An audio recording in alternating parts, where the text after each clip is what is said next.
Are we ready? No. This is going to be good today. Oh, I'm ready. Good grief. Well, only one thing left to say. Kick it!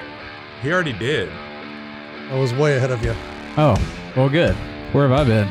Welcome, ladies and gentlemen, to the Hardheaded podcast, where we talk about stuff that is practical and realistic. Brought to you by Admiral's Pennant Beard Oil. Yes. To my left, Mr. Matt Amos. To my right, Mr. Chet Sears. And I am Troy, three-shot Trussell. Welcome to the show. Yeah. Fellas. Glad you're listening to I feel us. like I'm in front of you, not to your left. Well, I'll say in front of from now on. And across from me. Across from me, Mr. Smarty Pants. Thank you. What's on your mind, Chet Sears? Hey, I'll tell you what. There's a lot of stuff that's going on right now that is making it very obvious what some organizations are trying to do. So overall, I guess the best way to put it, there are two angles to every story. So, All right. And with what we have now, with so much video and so much cameras, there are cameras everywhere, right? So, I was talking to somebody just the other day about always being watched, right. pretty much wherever you are.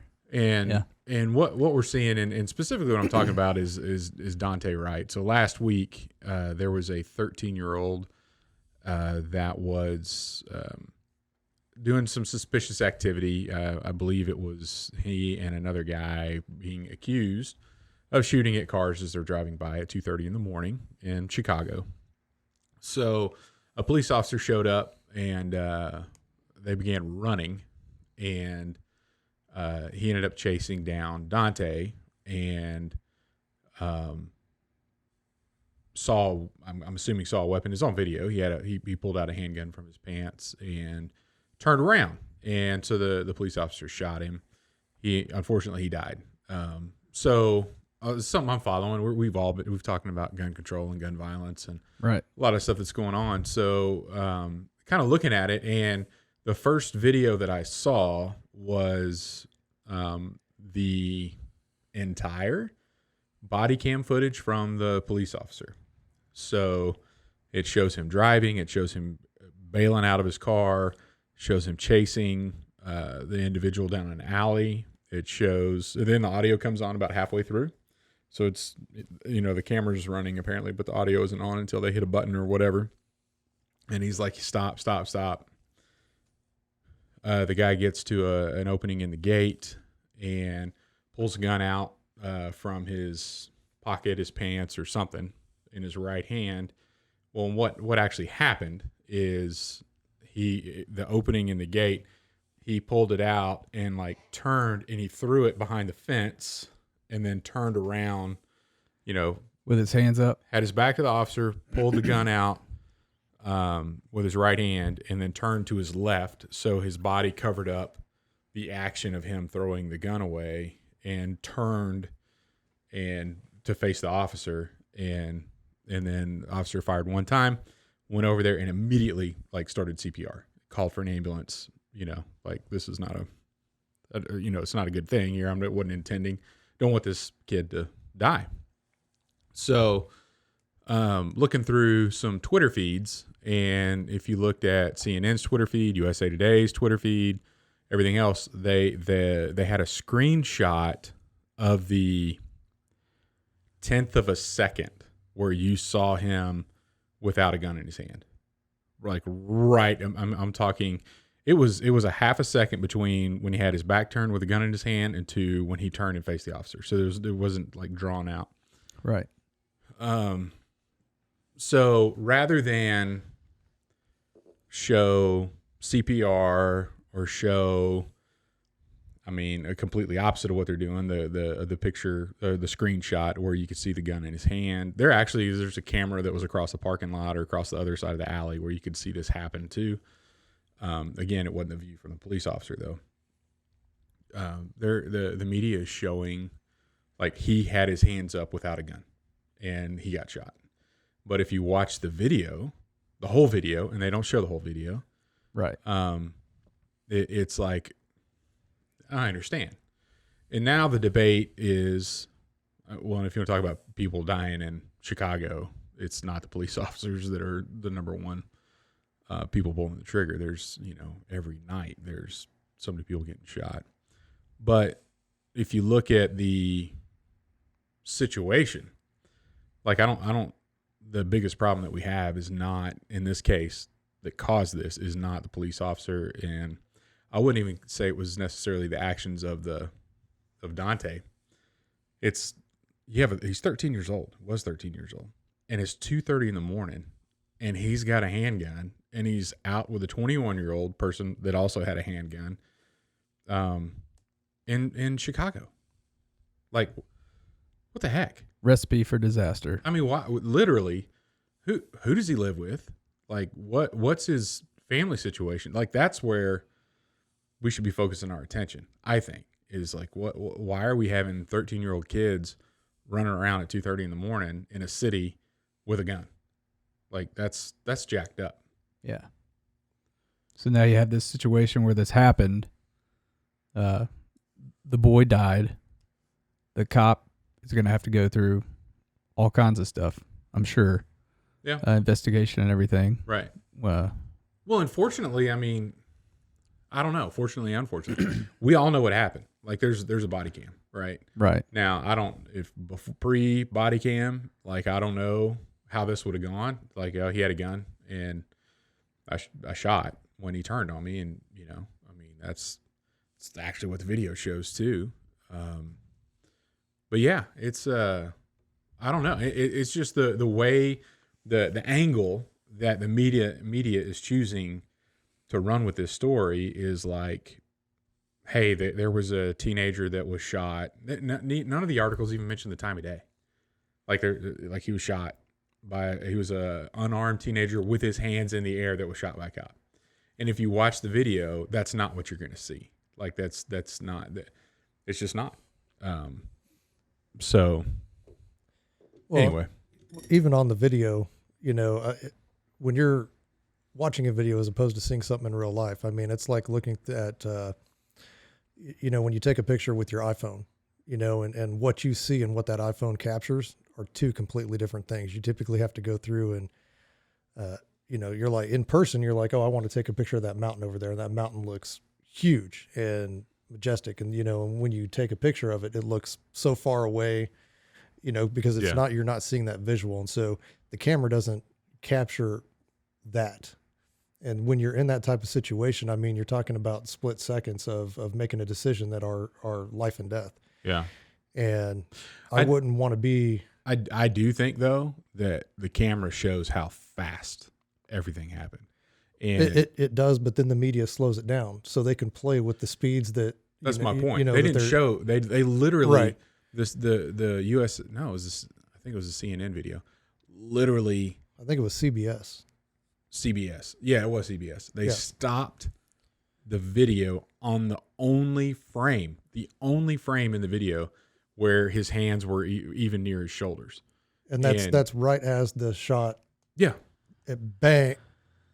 Yeah. And then it's over. They stopped it. They cut it. They didn't show any of the follow-up actions. And not that they can, I don't even know if you're allowed to show somebody getting shot on a CBS feed or whatever, but don't make it so, I mean, just quit being shady. Like, that is totally not cool for CBS to do something like that. It's totally not cool for USA Today to do that. And it goes back to Charles Barkley. I mean, 3 weeks ago, March Madness, he's like, look, there are people that are profiting off of the hatred that's being stirred up. Oh yeah. Absolutely. And it's so obvious the angle that's being taken by the media on this specific event is to do nothing but stoke something. Like, right. It's and get people fired up about some story that they want to use to get more money, be more profitable, whatever. It's not to help a community. It's not to help heal. It's not to help explain. It's not even just to tell the truth. Like, just let's lay out all the facts. They're totally not doing that. Well, there's certain organizations out there that if things in society get fixed, they don't get any more money. Yeah. So they're going to push these things out there to keep their cause alive. Yeah. You know? Well, and we've seen, I mean, specifically, an article that came out last week as well, like CNN's down 54% in viewership since Trump left office. Like, so that's alarms should be going off for them and for their revenue stream of advertisers that pay based on how many people watch. So naturally, we got to do something here to get people to watch us, and conflict is what people like. I mean, we were in TV and everybody was like, hey, you gotta have some conflict. You gotta have some kind of a cliffhanger before every commercial break. You can't just, have fun.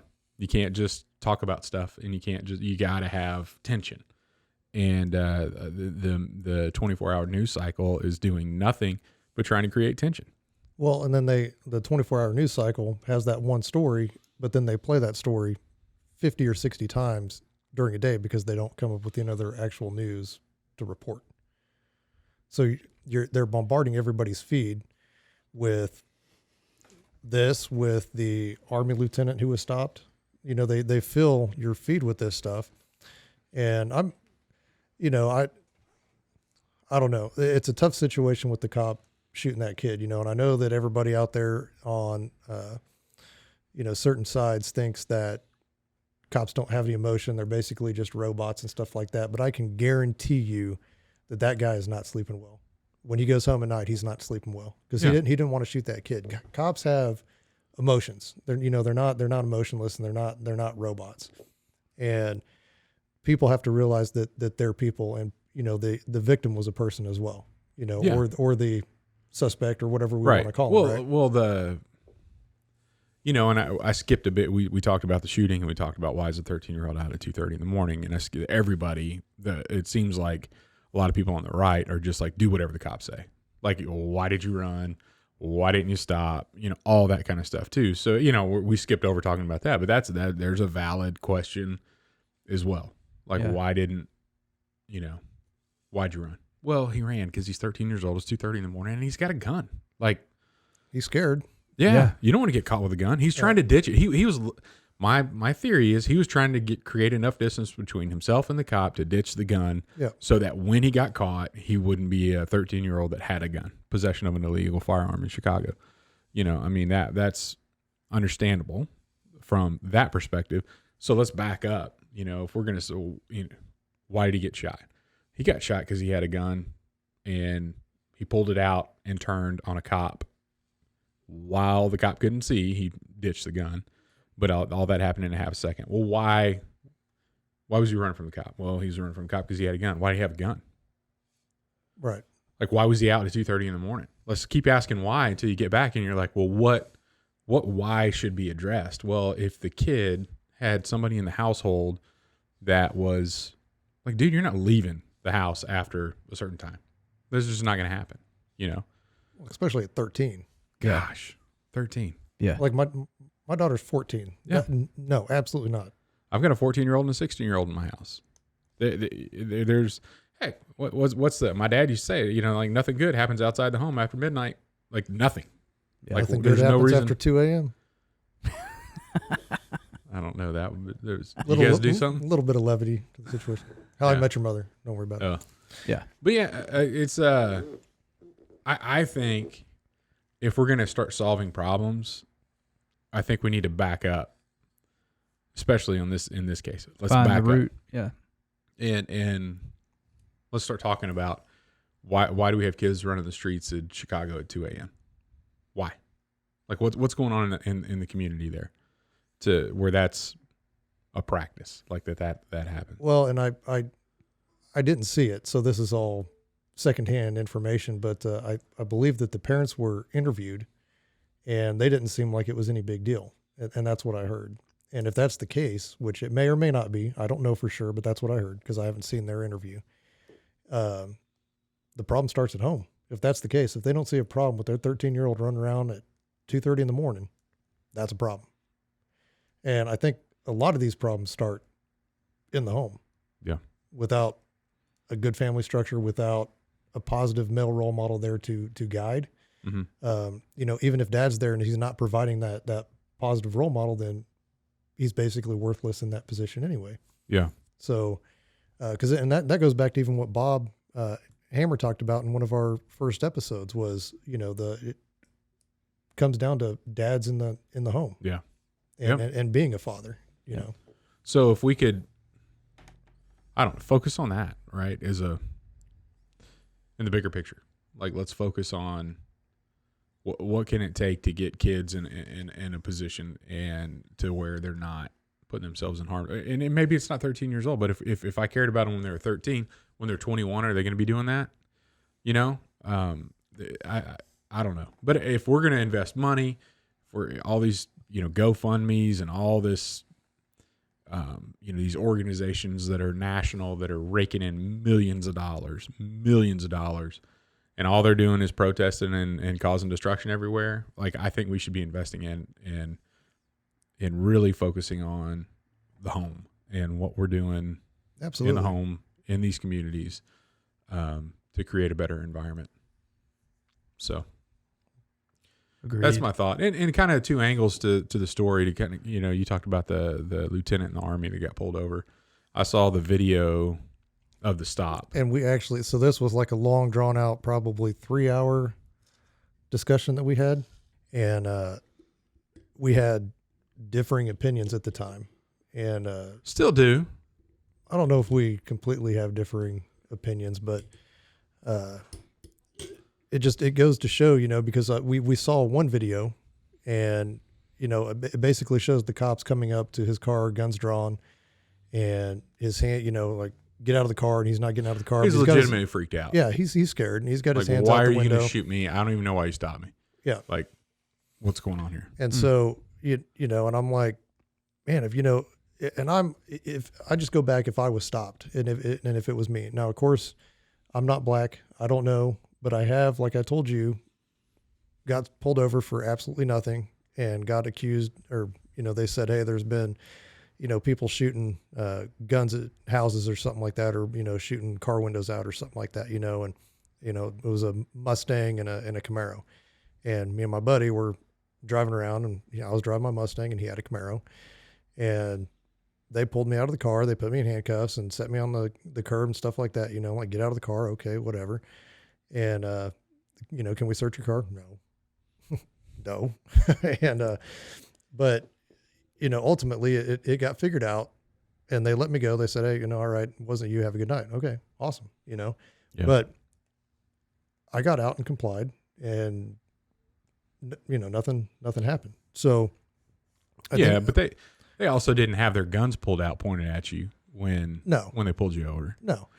But I look at that like, but if they got their guns pulled out on me, I mean, yeah, I'm definitely going to move slow, right? I'm still going to get out and do what they're telling me to do.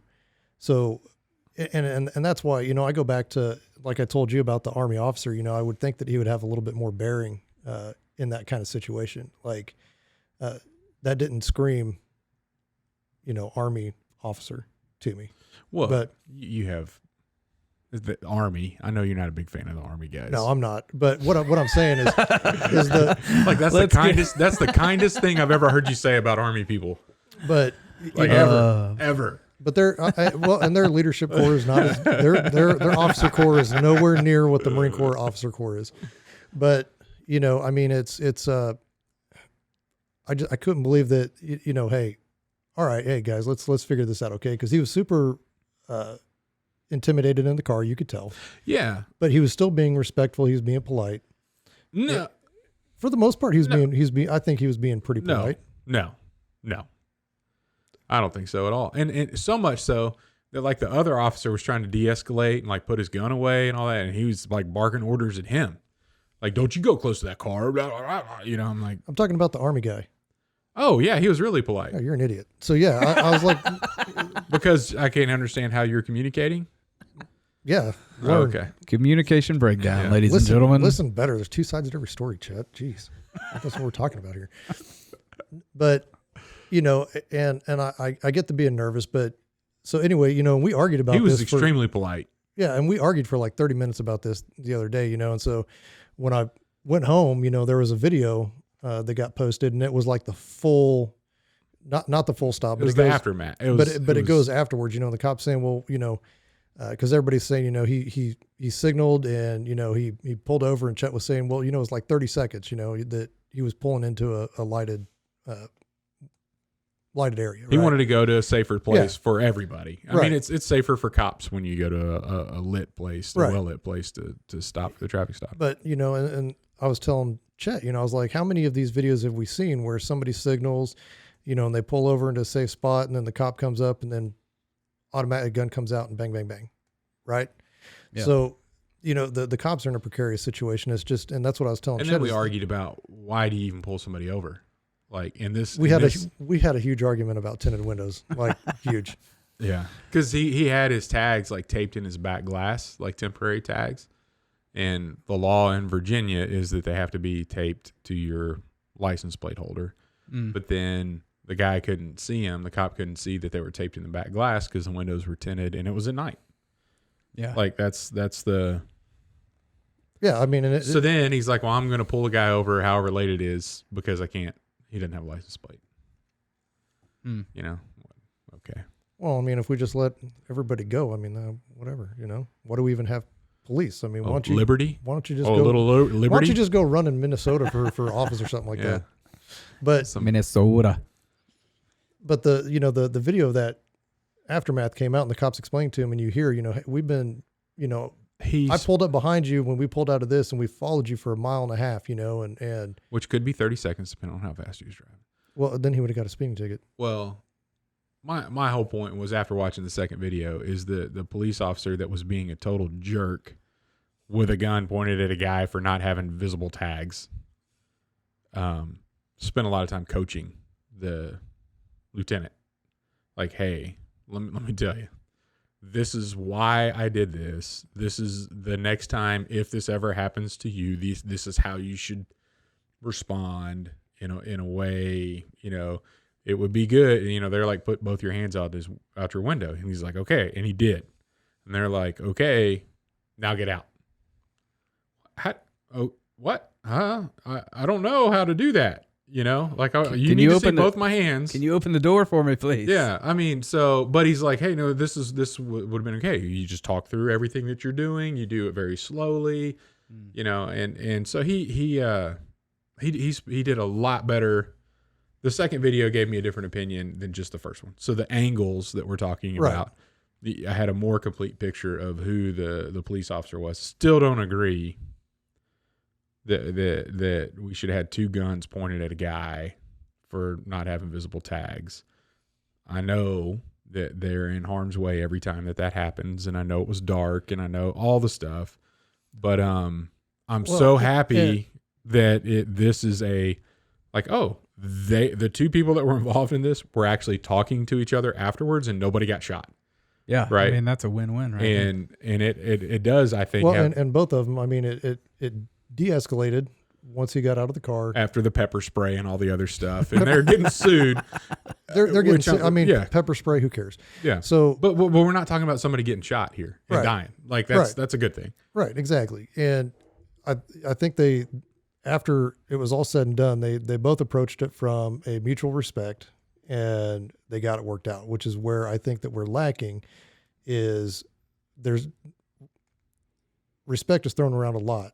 Yeah. But it's typically like, respect me, you know, or respect this. It's never, I'm going to respect you. I request that you please respect me as well. Right. Right. So it just comes down to that mutual respect. And, you know, and it was, you know, it's an unfortunate situation that happened. And, you know, I wanted to jump to the defense, but of the Army guy, right? No. Because I was there. You were there, but you wanted to argue with me. Well, because I sat and I thought about it. Because you enjoy it. What's new? No, it wasn't because specifically you like losing. It wasn't specifically to argue with you. It was because, you know, I've tried more in 2021, like I've said this whole year, to see more things from Yeah. both sides, right? And so I don't ever want to make a rash judgment. I want all the details to come out. So while everybody else is hemming and hawing over this first video and whatever it is, it could be the unfortunate event with a 13-year-old, it could be the Army lieutenant, it could be anything. Mm-hmm. But I want to wait to see all the evidence laid out, because what we have a problem in this society of making rash judgments. We see one thing and then we jump to, oh, this is the way it is. And then that becomes the narrative. That's what people hear. That's what people think. And then even when the truth comes out, it's like, oh, well, no, that's not the case. They're trying to cover this up. And the media is the most dangerous tool that we have in this country, by far the most. And that's what we're tool. finding, is that they're the ones that are setting the narrative, right? And Because they're the it's ones not that are even hiding all the facts from getting out. It's not even news anymore. It's a dramatic TV show is all it's turned out to be. And they're trying to drum up all the drama that they can to keep you glued to that, so that their advertisers can make money. Which is why I don't watch So them. they can make money. Yeah. That's why I don't watch them. No, I mean, yeah, it's That's why I listen to the Hardheaded podcast. Oh, yeah. Because we give you all the practical facts. practical and realistic information. That's right. But no, I mean, and I think we still don't agree on certain things that, like window tinting and stuff like that, but My windows are No. so dark. I agree with the laws of the state of Mississippi. but you're not in Mississippi, you're in Kansas. I know, but I'm just telling you. This guy. There are some states that have it right and some states that don't. Fight to get it changed. Fight to get it changed. I don't really care about it that much. See? I do. That's All funny. right. Well, Chet, thanks for bringing us what was on your mind today. I think we need to take a little break, and then we'll hit up our top 3. Sounds good.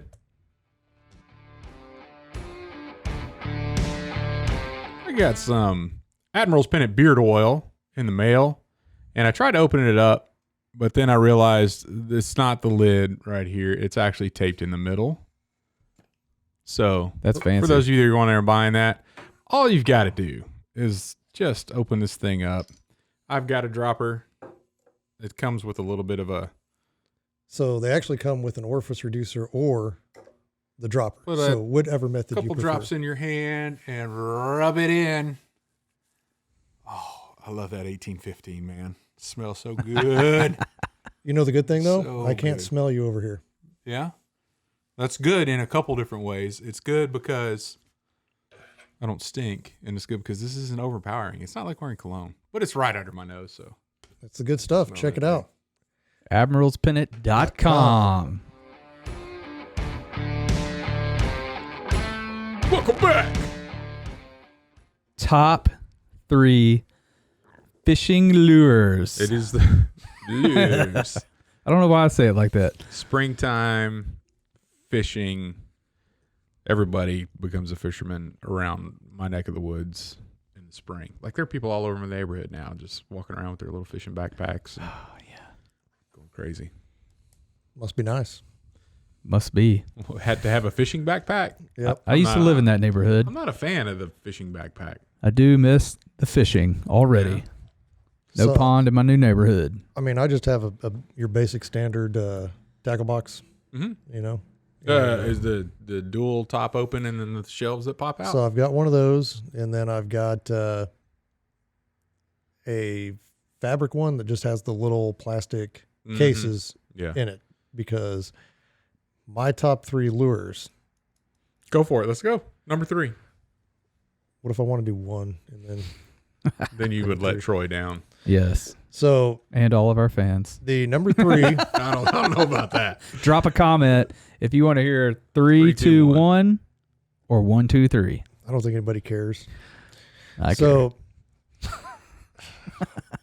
That was Star No. Wars quote. now, see, these technically, I should have 2 number 1s here, but Whatever you want, man. I'll start with number 3. Okay. Troy, you're welcome. With 2 Right number, on. Hey, I have 2 number 1s. Is the mouse fly? So I don't know if y'all remember when we were talking about our top game meats. Salmon. And yep. Well, so this one I use for trout. Trout. Yep. And y'all wanted to laugh because it's called mousing.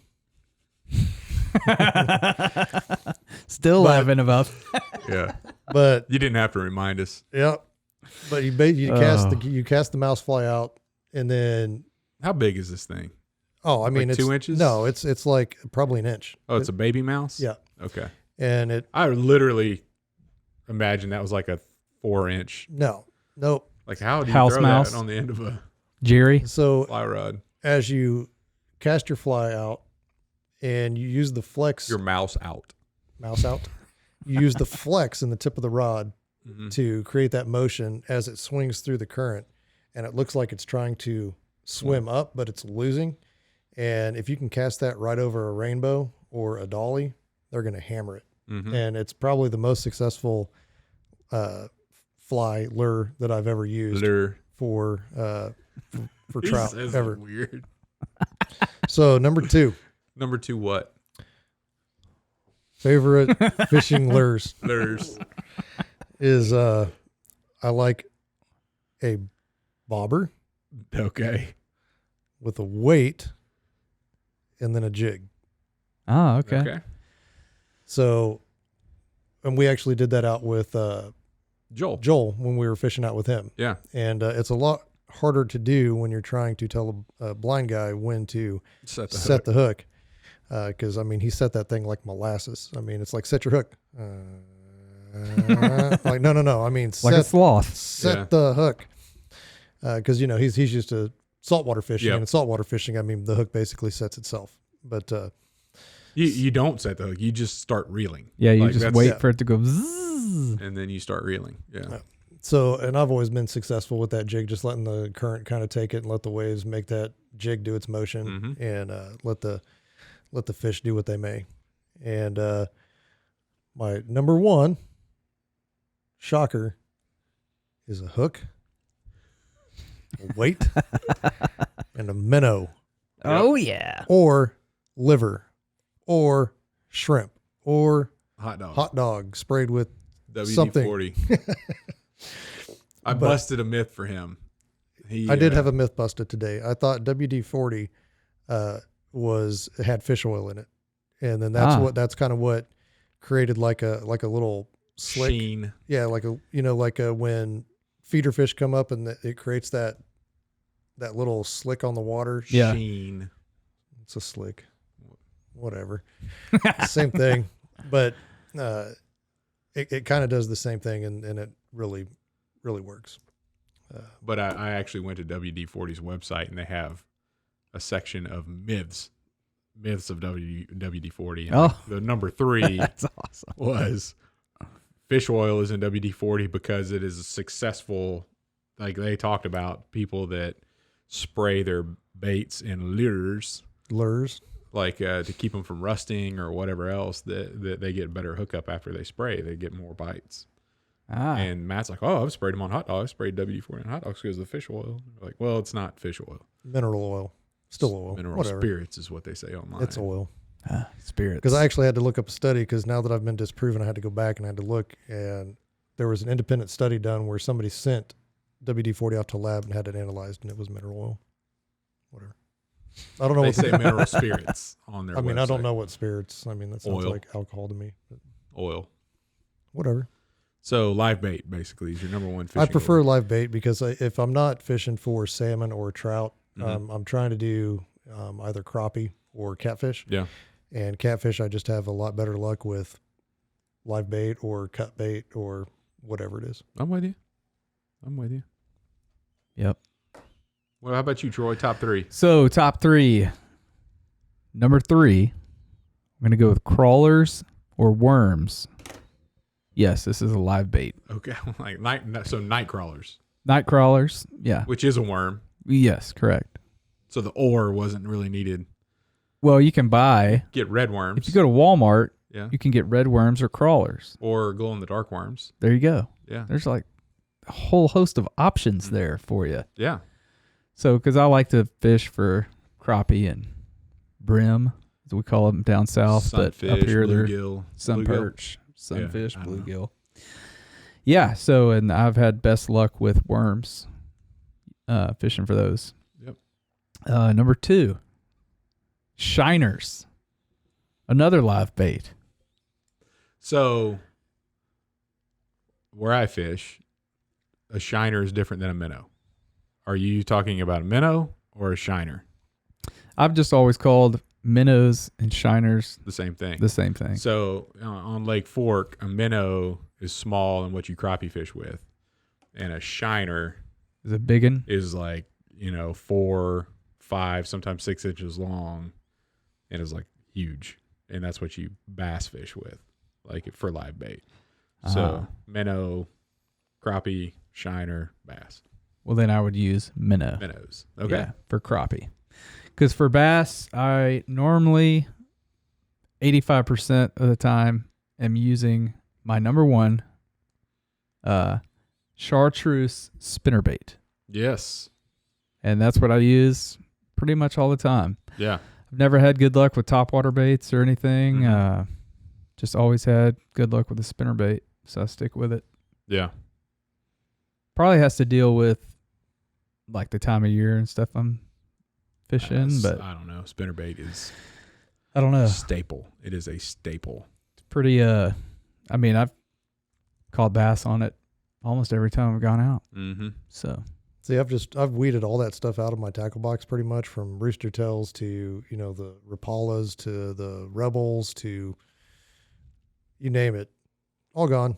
And I just basically use a hook, a weight, and a minnow, or a hook, bobber, and a jig. So I'll let you guys in on a little secret, because fishing with like worms, not night crawlers, you got to keep refrigerated. But in Louisiana in the summertime, that's a dicey situation. But I really got into the brim with I started using maggots. Like their marketing name is Little Maggies. But they come in like a condiment size cup with some sawdust in there. yeah, They're alive. yeah. And man, they you get like 50 of them in one of those things, and they're small. But I took your mom out fishing on Caddo Lake with those, and man, we tore them up. That was just awesome. I was like, man, that's so. Then Gulp, the plastics company, they actually make artificial maggots, and so those are really good to have if you don't want to go get live bait and have to deal with all that kind of stuff. You can they're scented and all that whatever for catching bluegill. Nice. Yeah. So my top 3, number 3. So that top secret information right there was not one of his top 3. No, I just want to let that be Oh, known. no. Yeah. Okay. No. It's right up with you. It's a chartreuse and white spinnerbait, 3/8 ounce with the double silver willow blades. That's the thin, skinny blades. Mm-hmm. Always done better on willow blades than I have on the Colorado blades, which are the big round blades. Let you go a little bit faster with spinnerbait, and you could play with it different levels in the water column based on retrieve because there's less drag.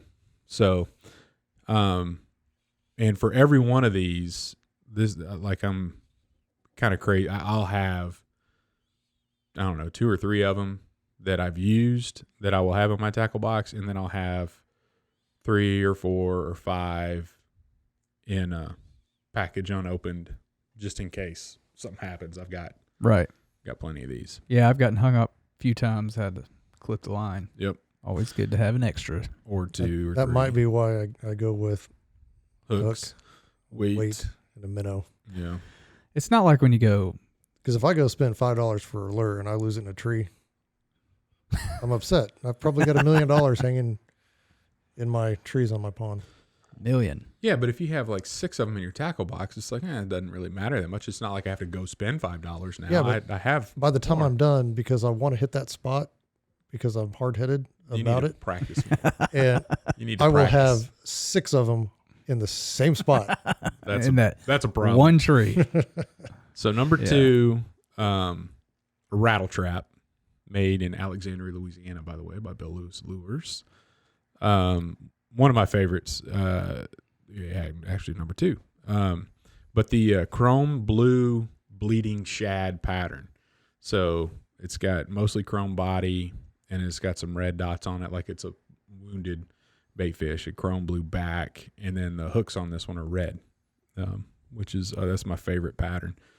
Throw that more than any other color rattle trap out there. Love it. A lot of fun. Number one, I've got a tie. The look on Matt's face. So, and for one reason, this is a ridiculously expensive bait, but a yellow magic. It's not yellow, but it is magic. It's made in Japan. It's a topwater plug. Sharpest hooks on any hook I've ever touched. It has the sharpest hooks on it that have ever been there. What kind of price point we looking at? Like $17. Wow. It floats, which is a good thing. Yeah. I don't know if I would buy a $17 bait that sinks, but let me tell you why I would spend that amount of money on it. So it's very close to the Rebel Pop R. There's some differences. There's actually a real feather that's tied to the back treble hook, where Rebel uses an artificial one. That's where the extra money comes in. No, yeah. It sits in the water a little bit differently, and the pop sound that it makes is a little bit different. The beads they have in it rattle a little bit differently as well. But my buddy Griff and I were fishing at Dutch John Bottom. You know where that is? No. That's the duck lease that we had. That's the name of the body of water. Oh, no, I didn't know that. Yeah. Always called it the lease. Yeah, it was Dutch John. Dutch John. Anyway, we get out there. We're in a 14-foot aluminum boat. I'm throwing a baby bass colored Rebel Pop R. And Griff is throwing the same size baby bass colored Yellow Magic. And he outcaught me 3-1 fishing in the same boat in the same place. Like, just, it was ridiculous. I still have not heard the end of that, but then I was like, you know what? Because I was watching what he was doing, and I'm doing the same thing. You know, we're mimicking each other, and he's just catching more fish than I am. They're hitting that lure much more than they are the Rebel Pop R.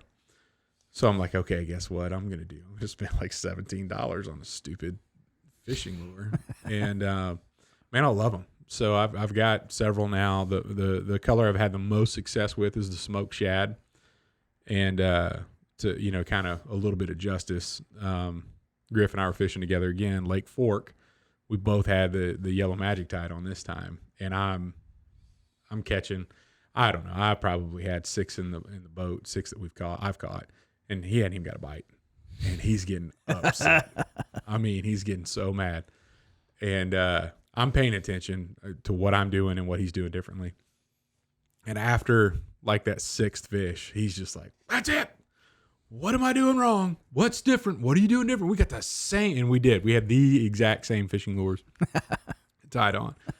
And I said, well, I'm glad you asked, Griff, because I know exactly what's going on. And he's like, what? And I said, well, when I pop, I'm just popping that lure like 2, maybe 3 inches through the water. Like, I'm just giving a little twitch with my rod tip.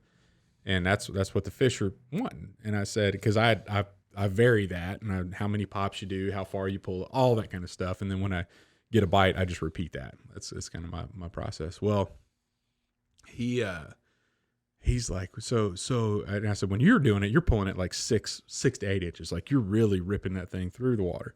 I said, so if you just pulled it like 2 or 3 inches, like, you know, pop, instead of the, you know, the big pulls, then I think that's the only difference that I can see that's going on. And he's like, you mean I should do it like this? And he just pulls it 2 inches through, and a bass hits it right then. Bam! And then he's like, oh no, I'm never going to hear the end of this, you know? And he's right about that too, because every time I'm down there, I tell that story to somebody in front of him. Yeah. I've heard that story twice now. Yeah. Let me tell you about the time I told Griff how to fish.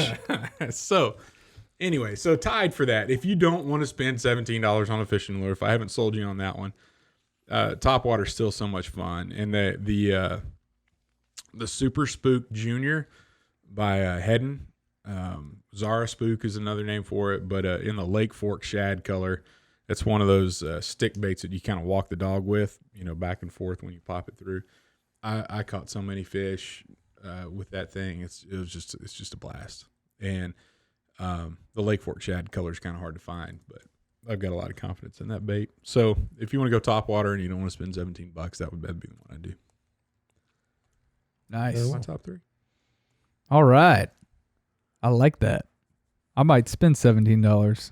I might even spend $34 just in case. Just to have a couple? Yeah, just to have a couple. I'm going to have to invest in a paycheck worth of those because I'll find it doesn't matter what it is. If a hook can get stuck to it, I will find it. Yep. You find all the trash down there, huh? All of it. I've caught more stickfish than. This one sits on top of the water. Even if you break your line, it's not going to, I mean, you can go get it. Yeah, but it doesn't help when you cast it Into a tree? into a tree. You know what helps with that? Practice. Sounds like a lot of work. It's like you and archery. I'd rather shoot a rifle than shoot a bow. I'm pretty accurate with a hook, a weight, and a minnow. I can get that where I want it every time. Well, why don't you get us to a good word? A good word? Yes, sir. All right. So I don't know how much of a good word this is. I think just playing off of what Chet was talking about with the two sides of different stories and the way the media has portrayed various stories and the manner in which they portray them. And so I'm going to read out of Jeremiah 9:3, and it says, "They bend their tongue like a bow. Falsehood and not truth has grown strong in the land, for they proceed from evil to evil, and they do not know me, declares the Lord." So I really believe that that's what is going on. They're going from falsehood to create false narratives to drive whatever agenda they have, which I believe their agenda is division, because again, their ultimate goal is money. And if we're all getting along, then I don't think that they're making money. You're not going to tune into the news if you don't want to find something to argue about. So, and that's kind of where I'm leaning with this. And I just, I've been thinking a lot lately just about, you know, even if you're not a believer, I think if you were to follow the guidelines that are set forth in the Bible of how we should treat each other, and you go based off of, you know, what Jesus said of how we should live, I think that would solve. I know that would solve all of these issues. Like those issues just wouldn't exist. And you've got so many people out there that are trying to either deny that God exists or that, you know, Jesus was his son. You've got so many people trying to fight that. And so I know that would be a tall order for everybody to read that and then just say, hey, like I said before, I think, you know, Mike Myers has the trademark on it, you know, but BIBLE, basic instructions before leaving Earth. Even if you just read it as an instruction book and say, hey, if we chose to live like that, we would have a more perfect union, and our society would be better. Because even if you look back, I think we were better off 20, 30 years ago than we are now. But I think the further that we get away from biblical principles, the worse off we get. And I just don't think there's enough people making that connection. So my challenge is to, even if you're not a believer, go read that and figure it out, because it's right there. Hey, it starts with love your neighbor, right? And if we're doing that, then guess what? We're going to work these things out. Yeah, we're going to have issues. Absolutely, we're going to have issues. There are going to be things that we disagree on. There's things that Chet and I disagree on a daily basis, but we can still get along. Half of them are just because I want to disagree with him. Right. Like I've like said things that I totally don't agree with just to be on a different side of an issue. Right. And I sit there and I'm like, he cannot honestly believe that. But, and you never, you know, and you don't know, because I don't want to pretend to know his heart. You know, he could be a criminal sympathizer. That's so fine. Much fun. But anyway, that's where I'm at with a good word. I think the media, you know, and I had so much written down for our little discussion today that we didn't even touch on. But, you know, when we were talking about gun laws and stuff like that too. So just to kind of back up a little bit, because I don't know when we're going to. We'll get to gun laws. Reapproach it. We'll get that in a different episode. We can't breach that right now. I really think that the most dangerous tool that we have in this country right now is the media and the way that they're sowing division within the people. And I just think if you would just turn them off and just talk to your neighbor, I think we would be better off. And that goes back to, again, coffee and a donut. Amen. Turn it off. Delete your account. Yeah, Whatever. keep those ratings dropping, make them lose some money, because they do not have your best interest at heart at all. And that goes just about for all of it. Not just the stuff that you don't agree with. No, I'm talking. I mean, it doesn't matter whether it's Fox News, CNN. Turn it all off because they don't have anybody's best interest at heart at all. Yeah. The only place you're going to get that is a place like here on this podcast. That's right. Because we truly do care. So I got you. Where I'm at. Right on. Good word, man. What? Don't just point at me, fool. Take us on out. There it is. All right, ladies and gentlemen, thank you so much for tuning in to another episode of Hardheaded. Give us a rumble. Watch us on YouTube and hashtag join the conversation. Subscribe. Leave us a comment on Apple Podcasts, please. Spotify. Yeah, give What us a else? review wherever you find us. We would appreciate it.